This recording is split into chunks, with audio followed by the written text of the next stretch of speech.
ஐயோ, என்னென்ன சொல்றீங்க? எனக்கு என்ன சொல்றதுன்னு தெரியல சுப்பு. யோசிச்சு பார்த்தா சட்டப்படி நியாயப்படி அந்த ஆளுக்கு தான் உரிமை இருக்கு. இதே நம்ம மஞ்சு பார்த்ததும் அடையாளம் தெரியலன்னு சொல்லியிருந்தானா நிலைமையே வேற. ஆனா அவரை பார்த்ததும் தாத்தன்னு சொல்லிட்டாலே.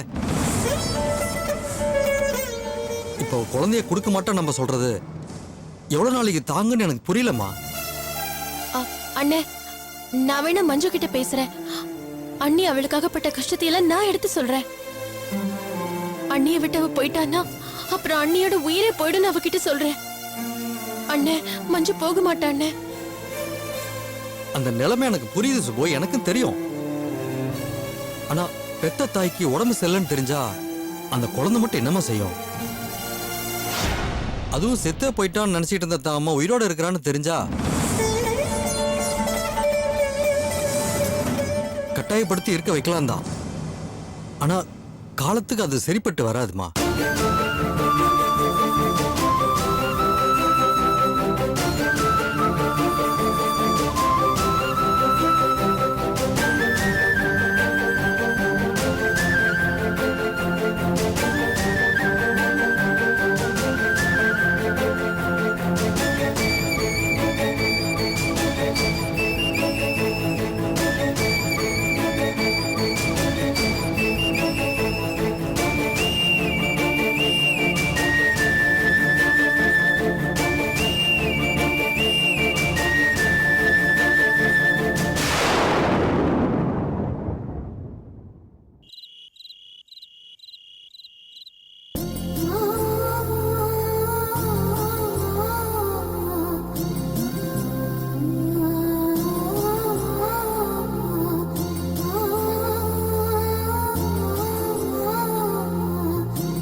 பை. ஏய், என்ன கவிதை எழுத ஆரம்பிச்சிட்டியா? வேண்டாண்டா, பாவம் மக்கள். டைட்டில் யோசிச்சுக்கிட்டு இருக்கேன், ஆனா எதுவும் சிக்க மாட்டேங்குது. என்ன டைட்டில்? ஒரு ஆர்டிகல் டைட்டில். ஆர்டிகல் எழுதுறியா? எப்ப எழுதுறா இதெல்லாம்? பேப்பருக்கு ஒரு நியூஸ் கொடுக்கணும்ப்பா. தலைப்பா படிச்சாலே மண்டையில சும்மா ஜிவ்வுன்னு உரைக்கணும். அந்த மாதிரி ஒரு டைட்டில் தேடிக்கிட்டு இருக்கேன். டேய், பேப்பர்ல கொடுக்கற அளவுக்கு என்னடா விஷயம்? சொன்னா நாங்களும் சேர்ந்து சந்தோஷப்படுவோம்ல. என்ன தெரியாத மாதிரி கேக்குறீங்க? என்னோட மாமனாரு எனக்கு 1 கோடி ரூபாய் லஞ்சம் கொடுக்க ட்ரை பண்ணார்ல, அந்த விஷயம் தான். ஓ, சரி சரி.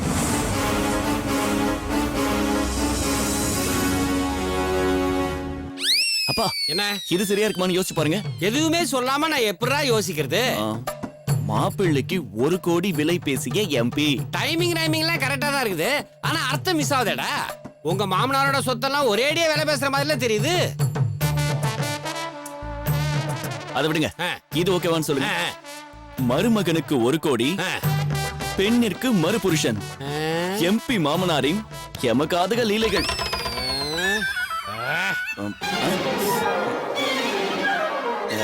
ரொம்ப கன்றாவியா இருக்குல்ல? போகுது பாரு. டேய், எந்த ஒரு விஷயத்தையும் ஷார்ட் அண்ட் ஸ்வீட்டா சொல்லணும். சிம்பிளா யோசிரா. இப்போ உன் நோக்கம் என்ன? 1 கோடி ரூபாய் மேட்டரா இல்ல மாமனார மாட்டி விடுறதா? அட, இதுல என்னமா டவுட்? அந்த ஆளை ஓட ஓட விரட்டணும். இதான் என் நோக்கமே. அப்படின்னா இப்படி வை டைட்டில். எம்பிக்கு எங்கிருந்து வந்தது 1 கோடி, எம்பி வந்ததா?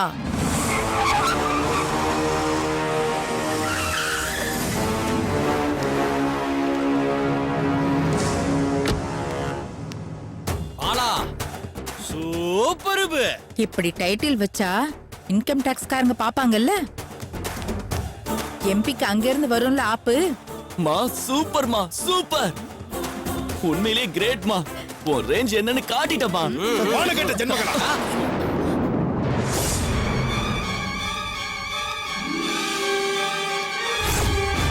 நீங்க எல்லாரும் உங்க ரேஞ்ச காட்டிட்டீங்களடா. அண்ணா காவடிகளுக்கு அள்ளி கொடுக்க நினைச்ச பாரு. என் புத்திய செருப்பால அடிக்கணும். அயோக்கிய ராஸ்கல், என்கிட்ட பேரம் பேசி பணத்தை வாங்கிட்டு இப்ப பத்திரிகைக்கு நியூஸ் கொடுக்க போறியா? அது வரைக்கும் உன்னை விட்டு வச்சதானடா. கை வச்சிருவியா? அடிச்சிருவியா? ஐயோ கொலை பண்ண காப்பாத்துங்க. காப்பாத்துங்க. கொலை பண்ண மாட்டேடா. காப்பாத்துங்க. ஐயோ கொல்ல மாட்டேடா. ஏய் எதுக்குயா? ஐயோ காப்பாத்துங்க. என் பேரை கொலை பண்ணாரு. அப்பா காப்பாத்துங்க. காப்பாத்துங்கம்மா. கொலை பண்ண பாக்குறாரு. காப்பாத்துங்க. என் பொண்ணு வீடியோ எடுத்துட்டு இருக்கா சார். சார் பேப்பர் நியூஸோட சேர்த்து ஒரு சீடியும் போட்டு கொடுத்துடலாமா சார்? பரவாயில்லைங்களா சார்? ஏய் குட்ரி வேணா குடுங்கறல. கொடுக்க மாட்டேன். ஏய் தள்ளடா. குட்ரி கொடுக்க முடியாது. குடுக்கறியா இல்லையா? கொடுக்க முடியாது. தொலைச்சிரு. ஐயோ அம்மா எம்பி நடிக்கிறாரே. ஐயோ எம்பி நடிக்கிறாரே. அம்மா இந்த பக்கம் பாருங்க.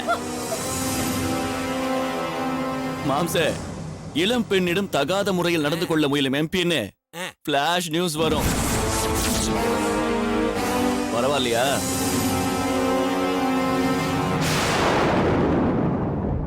ஏய் என் பொறுமையை சோதிக்காதடா. குடுத்துறா. என்ன வித்யா, வீடியோ எப்படி வந்திருக்கு? நல்ல சூப்பரா ஒரு வேஸ்ட் சட்டை மாதிரி பளிச்சுன்னு வந்திருக்கு. நீ எப்படி எடுத்திருக்க? நான் பெரிய கேமராமேன் மாதிரி சும்மா லட்டு மாதிரி எடுத்திருக்கேன். ஏய் வேணடா. அரிசி நிறுத்து. போனா போதுன்னு பார்த்தா என்கிட்டயே வா. இந்த பார், 1 கோடிக்கு ஆஃப் ஆகுற 1.5 மாப்பிள்ள நினைச்சிட்டியா என்ன? 100 கோடி 100 கோடி சொத்து வந்தாகணும். மொத்தமா மூட்டை கட்டிட்டு உன் பொண்ணு இங்க வந்து இறங்கணும்.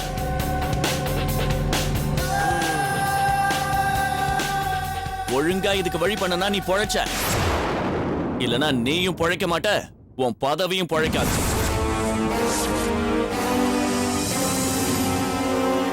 புரிஞ்சுதா? உனக்கு 1 hour டைம் தரேன். நான் சொன்ன மாதிரி உன் பொண்ணு கிட்ட பத்திரம் எழுதி கொடுத்து அனுப்பு. இல்லன்னு வை, உன் போஸ்டிங்க்கு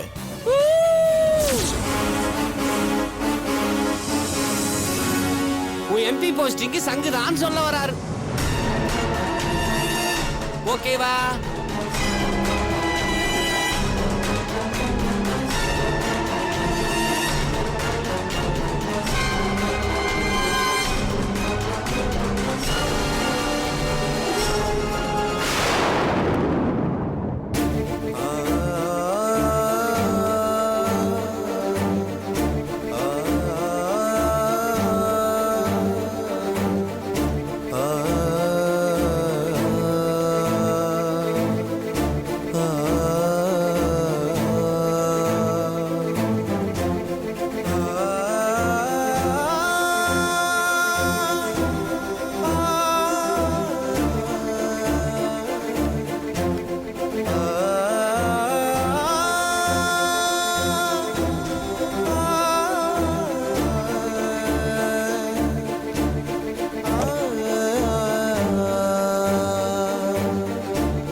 பொண்ணு திவ்யா வந்திருக்கேம்மா.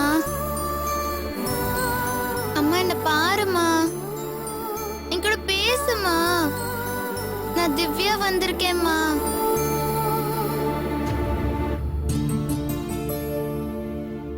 அம்மா என்ன பாருமா. பாருங்கம்மா, இப்பவும் என் பேத்திய நீங்க கூட்டிட்டு வந்தீங்கங்கறத என்னால நம்ப முடியலம்மா. பாருங்கம்மா, சாப்பிட தெரியல, தூங்க தெரியல, எதிரில இருக்கிறது யாரும் கூட அவளுக்கு தெரியலம்மா. ஒரு கல்லு மாதிரி உட்கார்ந்துருக்காம்மா.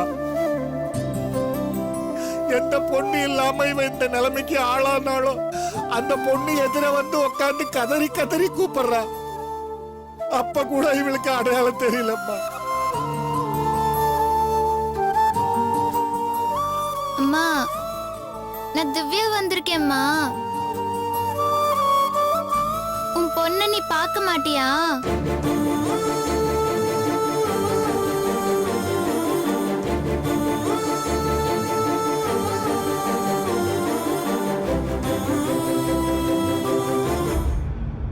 கொஞ்ச நாளா நானும் மஞ்சு கூட இருந்திருக்கேன். அவ கஷ்டத்தை நான் தீர்த்து வச்ச பதிலுக்கு அவ மகளா சந்தோஷத்தை கொடுத்தா. என்னைக்கும் இந்த உறவை நிலைச்சிருக்கும்னு நினைச்சேன். ஆனா கொஞ்ச காலத்துக்குள்ளேயே அந்த ஆசை நிராசையா போயிடுச்சு. இல்ல 2 மாசம் கூட இருந்து எனக்கே இவ்வளவு கஷ்டமா இருக்குன்னா 10 மாசம் இவ்வளவு சுமந்து பெத்தவங்களுக்கு எப்படி இருக்கும்?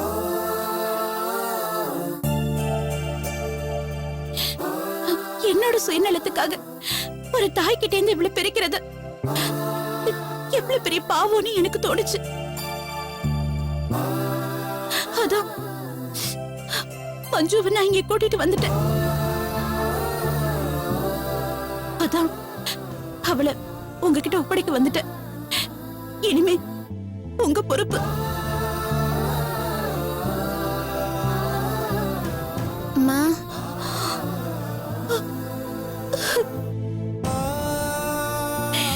உலகத்துல விலை மதிக்க முடியாத ஒரு வார்த்தை இருக்குன்னா அது இது தாண்டா கண்ணா. அம்மாங்கிற இந்த வார்த்தை ஆண்டவ அதை எனக்கு கிடைக்கிற மாதிரி செஞ்சுட்டு சட்டன்னு அதை என்கிட்ட இருந்து பறிச்சுட்டான். பரவாயில்ல, எனக்கு மக இல்லைனாலும் என் மகளுக்கு அவ அம்மா கிடைச்சிட்டாங்க. எனக்கு இது போதும், இந்த சந்தோஷம் போதும்.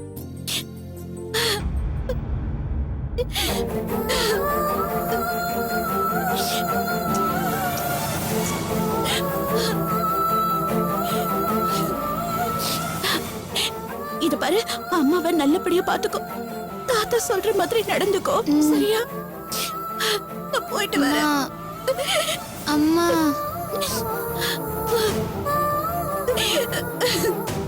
அம்மா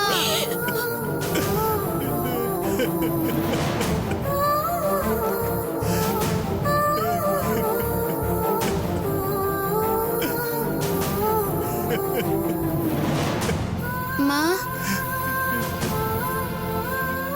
அம்மா அம்மா அம்மா பலே, உன் பொண்ணு வந்திருக்கா பாருமா. அம்மா இங்க பாருமா, உன் பொண்ணு வந்திருக்கா. அம்மா செல்லோ, திவ்யா திவ்யான்னு ஆசையா கூப்பிடுவிய, அந்த திவ்யா வந்திருக்கா பாருமா. அம்மா ஐயோ, ஒண்ணுமே தெரியாம உட்கார்ந்துருக்கியே. அம்மா என்ன பாருமா. திவ்யா,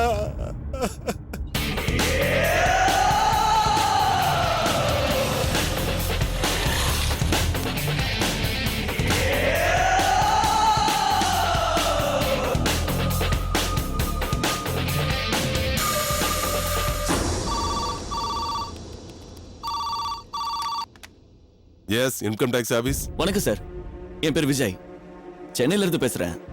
ஒரு புகார் கொடுக்கணும்னா என்ன சார் ஃபார்மாலிட்டிஸ்? சொல்லுங்க, யார் மேல புகாரு? Mister Thangadurai, MP sir. இன்னும் கரெக்டா சொல்லணும்னா என்னோட மாமனார் சார். வாட் என்ன சொல்றீங்க? என்ன சார் எம்பின்னு சொன்னதும் அலறீங்க? ஒருவேளை மாமனார்னு சொன்னதுனால அலறீங்களோ? ரெண்டுத்துக்குமே அந்த ஆள் ஒர்த்து இல்ல சார். எக்கச்சக்கமா சொத்து சேர்த்தாரு. சேர்த்து வைக்க வீட்டுல இடம் பத்தாம தனியா ஒரு தீவு வாங்குற ரேஞ்சுக்கு யோசிச்சுட்டு இருக்காரு. எம்பி சொத்துல எப்படி எனக்கும் ஒரு பங்கு இருக்குன்னாலும் மனசாட்சி கேட்க மாட்டேங்குது சார். கவர்மெண்ட் கொடுக்கிற சம்பளம், அலவன்ஸ், லொட்டு லோசுக்கெல்லாம் சேர்த்தா கூட மாசம் 1 லட்சத்தை தாண்டாது. ஆனா என் மாம்ஸ் என்னடானா ஒரு நாள் செலவே 1 லட்சத்துக்கு பண்ணிட்டு இருக்காரு. என்ன சார் சொல்றீங்க? நீங்க பேசுற விஷயத்தோட சீரியஸ்னஸ் புரிஞ்சுதான் பேசுறீங்களா? அதுல என்ன சார் டவுட் உங்களுக்கு? நான் தான் என் பேரு ஐடியோட சொல்றேனே. வேணும்னா சொல்லுங்க, நேர்லயே வந்து எழுதி கொடுக்குறேன்.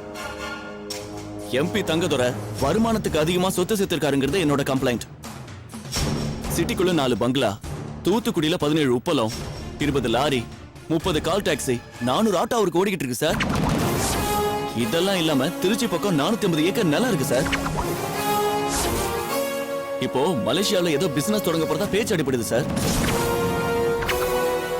அவர் வீட்டை சோதனை போட்டீங்கனாலே நான் சொல்றது உங்களுக்கு புரிஞ்சிடும் சார். சார் நான் சொல்ல வேண்டியதை சொல்லிட்டேன். அவரோட வீட்டு அட்ரஸ் நம்பர் 7 தண்டபாணி தெரு, போரூர். சார் அந்த வீட்டுல ஒரு பொண்ணு இருப்பா, கர்ப்பஸ்திரி சார். என் பொண்டாட்டி. அவ்வளவு ஒன்றும் டார்ச்சர் பண்ணிடாதீங்க. எது பண்றதா இருந்தாலும் எம்பியோட நிறுத்துறீங்க சார்.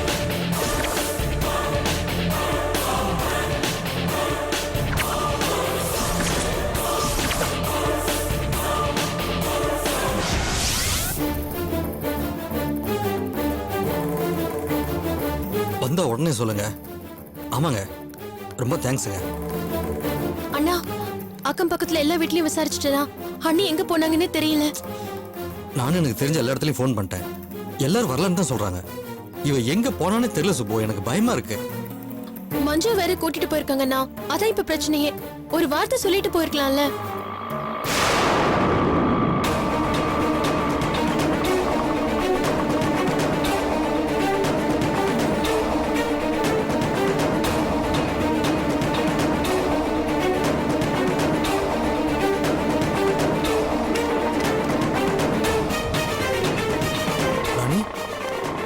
ராணி, எங்க ராணி போயிட்டு வந்த?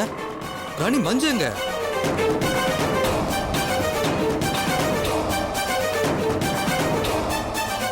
ராணி கேக்குறான்ல, சொல்லு ராணி, மஞ்சு எங்க? இருக்காங்க. எங்க இருக்கணுமோ அங்க இருக்கா. அண்ணி ரொம்ப யோசிச்சு பார்த்தேன் சுப்பு.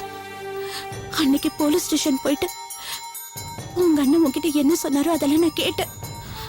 நியாயம் தானா? யாரோ பெத்த குழந்தைய நான் எடுத்து வளர்த்தது உண்மைதான். ஆனா பெத்தவன் நான் இல்லையே. அண்ணி, என்ன ராணி ஆச்சு உனக்கு? இப்ப மஞ்சு எங்க இருக்கான்னு சொல்ல போறியா இல்லையா? அதான் சொன்னேனேங்க. அவ எங்க இருக்கணுமோ அங்க கொண்டு போய் விட்டுட்டு வந்துட்டேன். அப்படின்னா? ஆமா சுப்பு, மஞ்சுவ அவ அம்மா கிட்டே கொண்டு போய் விட்டுட்டு வந்துட்டேன். என்ன? அவ அங்கதான் இருக்கணும். அவ அங்க இருக்கிறதா சரி. அதான் தர்மம். என்ன ராணி இதெல்லாம்? தப்பு பண்ணிருக்கீங்க. தகுதி இல்லாத உனக்கு ஆசைப்பட்டு தற்செயலா கிடைச்சது நிரந்தரம் நினைச்சது என்னோட முட்டாள்தனம். என் மேல இருக்கிற பாசத்தினால நீங்க அதை ஏத்துக்கிட்டீங்க. ஆனா இந்த உலகம் அப்படி ஏத்துக்காதுங்க. பாக்குறவங்க காரி துப்புவாங்கன்னு இப்ப தோணுது. பெத்தவன் ஒருத்தி இருக்கா, அதுவும் பிரம்ம பிடிச்ச மாதிரி குழந்தைக்காக ஏங்கிட்டு இருக்கா. மஞ்சுவ பார்த்தாதான் அவ குணமாவான்னு அவங்க தாத்தா வந்து கண்ணீர் விட்டு அழுதப்போ நான் உள்ளுக்குள்ள எப்படி துடிச்சு போயிட்டேன்னு தெரியுமா? எனக்கு என்னங்க யோகிதை இருக்கு? குழந்தைய காட்ட மாட்டேன், அனுப்ப வேண்டாம்னு சொல்றதுக்கு நான் யாருங்க? என்ன அண்ணி, உங்களுக்கு புத்தி கிட்ட ஏதாவது பேதலிச்சு போச்சா என்ன? இல்ல சுப்பு, இப்பதான் நான் தெளிஞ்சிருக்கேன். கொஞ்ச நாள் பழகின எனக்கே மஞ்சு இல்லாம இருக்க முடியல. அவ பெத்தவங்களை கொஞ்சம் யோசிச்சு பாரு. அவ அப்பா அம்மா செத்துட்டாங்கன்னு நான் கேள்விப்பட்ட தகவல் உண்மையா இருந்துச்சுன்னா நீ சொல்றது சரி. ஆனா மஞ்சுவை பெத்தவ உயிரோடு இருக்கும்போது நான் குழந்தையை தரமாட்டேன்னு சொல்றது தப்புமா.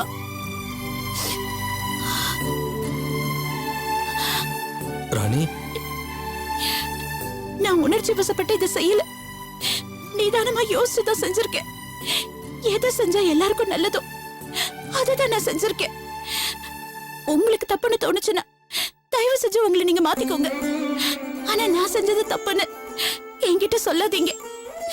வாழ்க்கையில முத சரியான ஒரு விஷயத்த செஞ்சிருக்கேங்கிற திருப்தி எனக்கு இருக்குங்க. என்ன மன்னிச்சிடுங்க.